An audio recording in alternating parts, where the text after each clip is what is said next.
Welcome to Legal Nurse Podcast. I'm Pat Iyer, the host of this show. I started Legal Nurse Podcast in September of 2016 as a way to connect with legal nurse consultants, and that has been successful. We have listeners in over 105 countries around the world, and I'm excited to be able to bring you tips and knowledge about this specialized field. I would love to have your comments on the show, or compliments, or suggestions. Please go to podcast.legalnursebusiness.com and look for a red button on the homepage where you can leave a message for me and share your comments. In this series of podcasts coming up next, I will be spending some time focusing on a skilled role for legal nurse consultants, that is, of being an expert witness. Arlene Klepatsky, who is a nurse attorney, and I have put together a course called Expert Witness Mastery for Nurses. It is beginning in the first week of May and will run for 4 weeks in May on Tuesday nights, and Arlene and I will be teaching you the skills that help you expand an expert witness practice.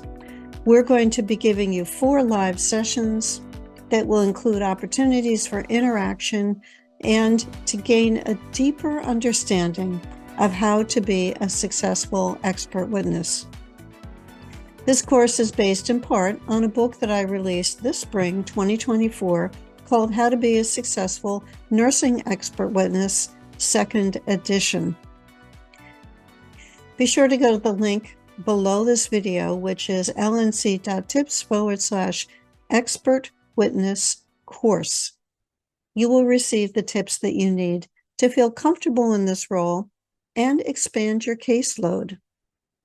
If you see this video after the course has run, we will have the recordings that you'll be able to watch at your convenience.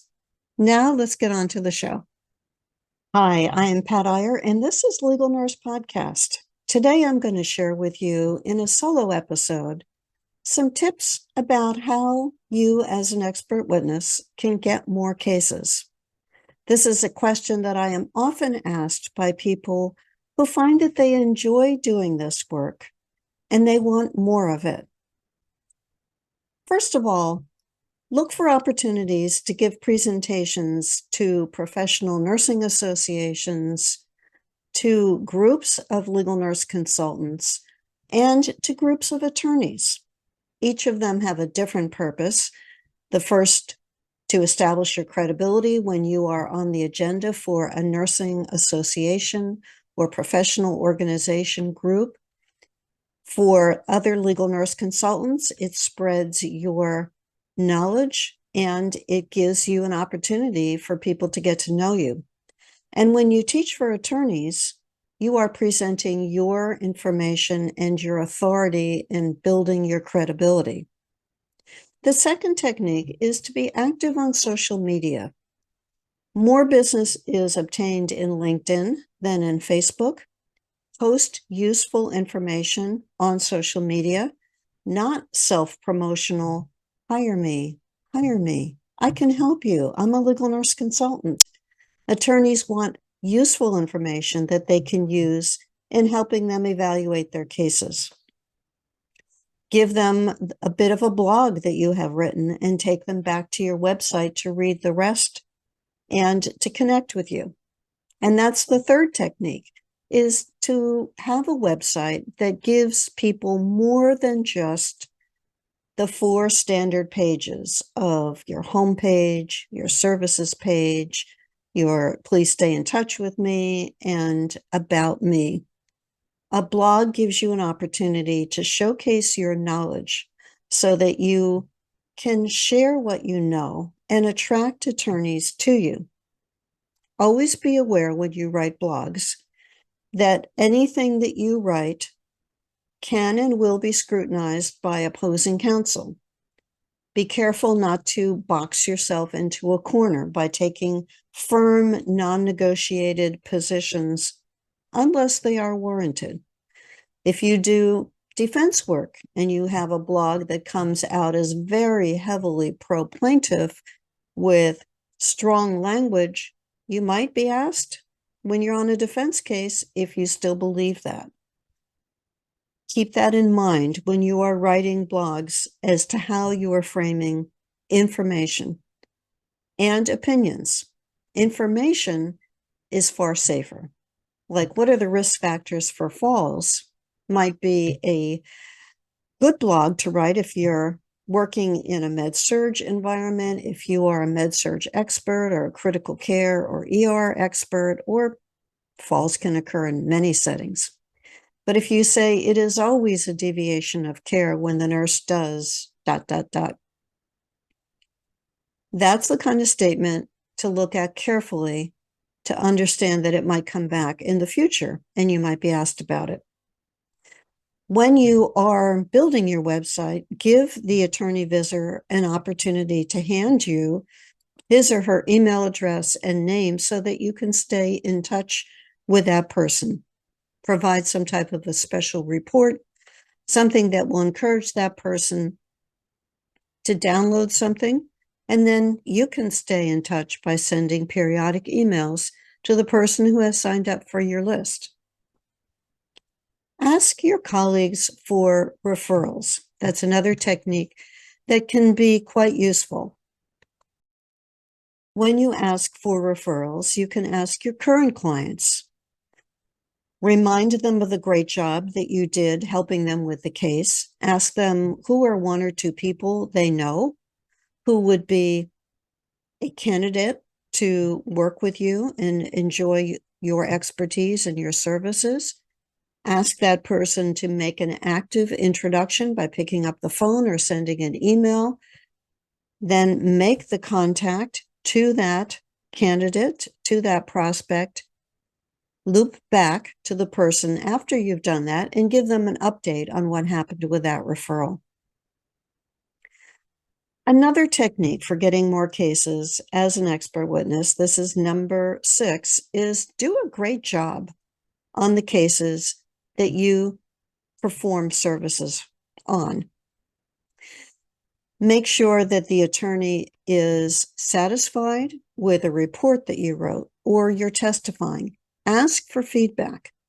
Keep a very open, non-defensive mind when you ask for feedback and learn from the feedback. If there's something the attorney has said, the next time it would be helpful if you did X. It is sometimes intimidating to ask for feedback because we all want to hear, that was fabulous. But you learn more from when an attorney says, that was great. There was this one area where we had some challenges, and here's what I would suggest that you do differently. Remain clinically active, if at all possible. That is a way that you can stay current, you are credible, you build your authority. And when the attorney on the other side says, well, when was the last time that you took care of a patient? You can say, last weekend. That takes away all of the thunder from an attack on whether you are currently taking care of patients. Network with your colleagues. Network with expert witnesses. Ask them about attorneys they have worked with. Network with other legal nurse consultants. Network with your clients. Ask them about other attorneys who handle the kinds of cases that you shine in. Be sure that people know that you're looking to take on more work. And then the 9th point, the final point, is to refer out cases that you are not comfortable reviewing.